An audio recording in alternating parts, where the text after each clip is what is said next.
মেহেরপুর সদর উপজেলার বন্দর গ্রামের ভৈরব নদীতে পানির নিচ থেকে তেল জাতীয় পদার্থ ভেসে উঠছে।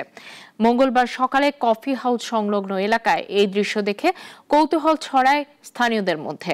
নদীর কিনারা ঘেঁষে হাঁটু সমান পানির নিচ থেকে কয়েকদিন ধরে পদার্থটি উঠছে বলে জানিয়েছেন স্থানীয়রা। তারা বলছেন এর রং ও গন্ধ অনেকটা ডিজেলের মতো।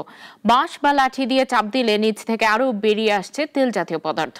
ঘটনার খবর পেয়ে উপজেলা নির্বাহী কর্মকর্তা ও পানি উন্নয়ন বোর্ডের টিম ঘটনাস্থল পরিদর্শন করেছেন।